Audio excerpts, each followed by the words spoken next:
Javier Aranda ya se encuentra con nosotros esta mañana de viernes, como siempre, con temas muy interesantes, diálogos profundos, diálogos de literatura. Javier, ¿cómo estás? Es un placer saludarte. Muy buenos días. Hola, Omar. Buenos días. ¿Cómo Ana te ha Cris. ido? Bien. Me ha ido bastante bien. Bueno. Pues ahora sí que viendo la realidad del país. ¿A quién no le puede ir bien cuando el contacto directo, además de la familia y tal, es la literatura, es la letra, es la cultura, es el arte? Bueno, A veces- ya lo hemos dicho, ¿no? Acuérdate que alguna vez comenté que inconformes con este mundo o con estas realidades que a veces vemos, nos podemos no refugiar, sino podemos ver de otra manera a este mundo a partir del arte o la literatura, ¿no?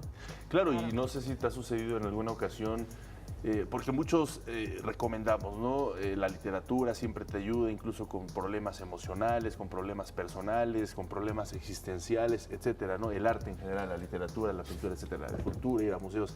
Pero supongo que también debe de pasar algo contrario a veces, ¿no?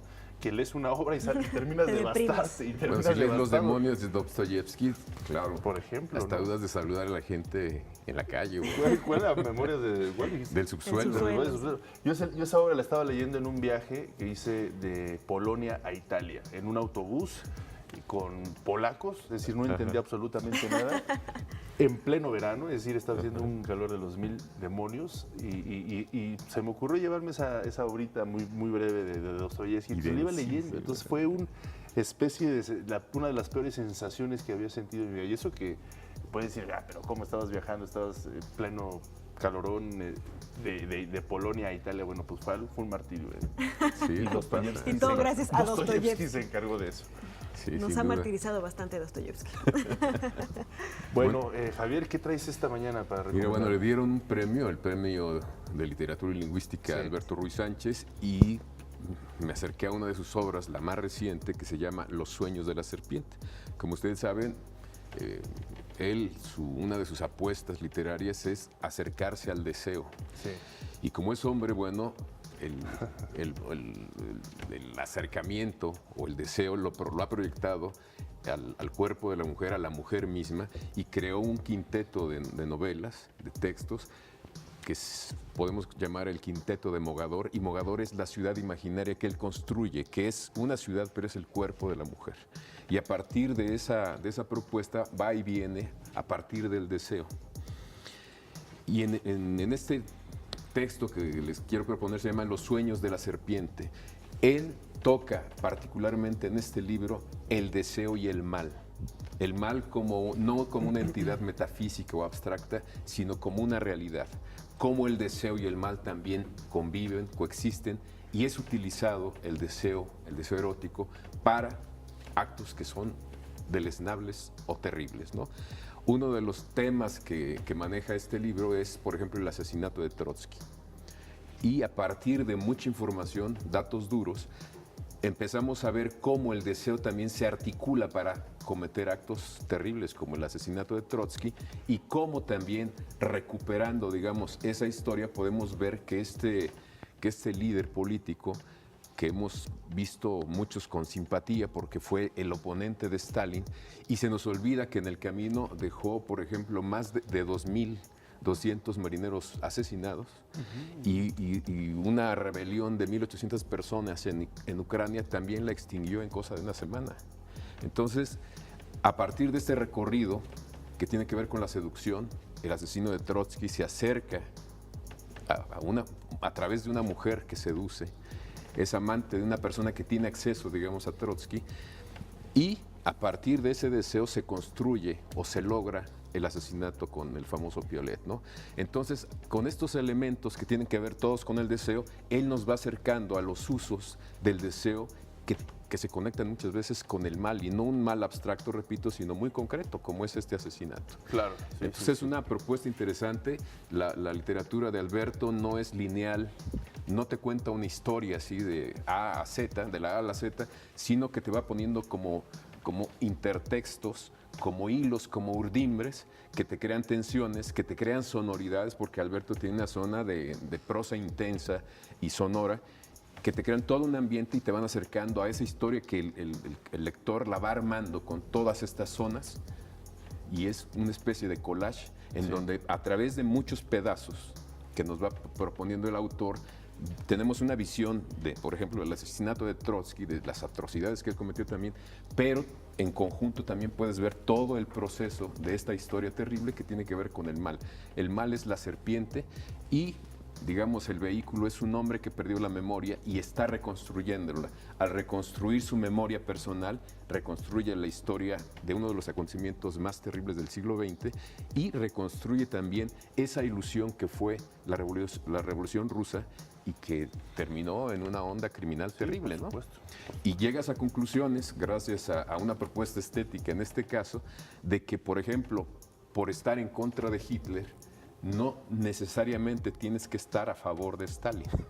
O sea, te ponen encrucijadas para que uno reflexione, digamos, con un pensamiento crítico real sobre cuestiones estéticas, pero también históricas. A mí me llamó mucho la atención, es una apuesta muy arriesgada de Alberto, que se había manejado, digamos, en cuestiones de escritores, del papel que tienen en su relación con el poder, pero en este caso aterriza cosas muy fuertes, ¿no? Que la gente además tiene información más o menos de lo que ocurrió con Trotsky.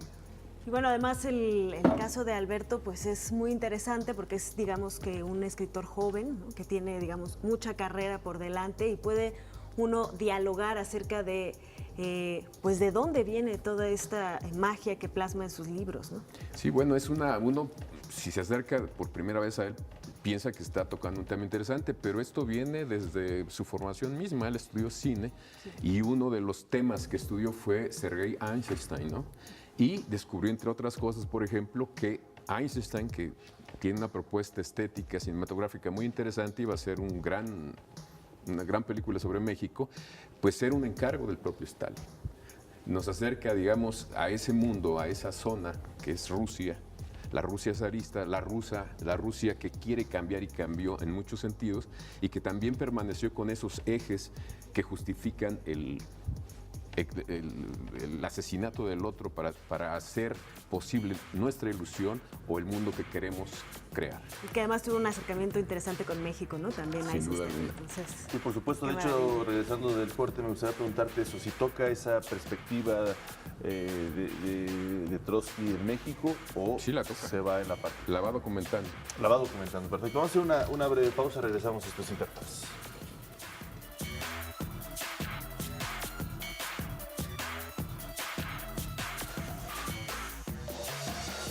Continuamos con Javier Aranda platicando precisamente de este último libro de Alberto Ruiz Sánchez, Los sueños de la serpiente, editada por Alfaguara.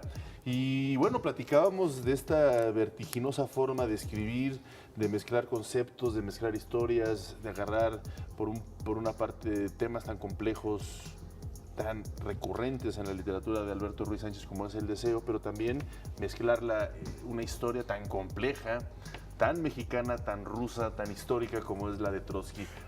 Nos comentabas que sí abre la vivencia de Trotsky en México. Sí, totalmente, y te acerca a acontecimientos que tenemos en la memoria colectiva más o menos con cierta claridad, pero no conocemos el detalle. Muchos escritores, muchos intelectuales habían optado por la opción Trotsky porque era la contraparte de Stalin, y muchos eran stalinistas porque estaban estaban combatiendo al nazismo.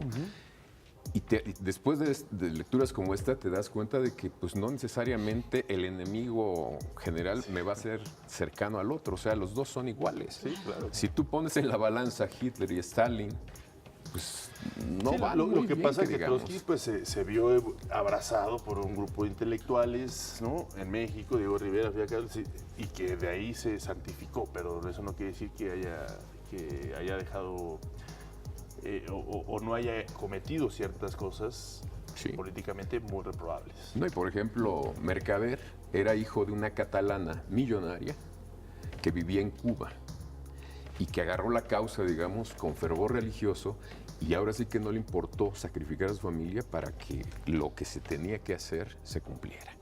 Entonces, también ves ese tipo de relaciones, cómo se van construyendo. No son construcciones de hoy para mañana, sino son de largo plazo.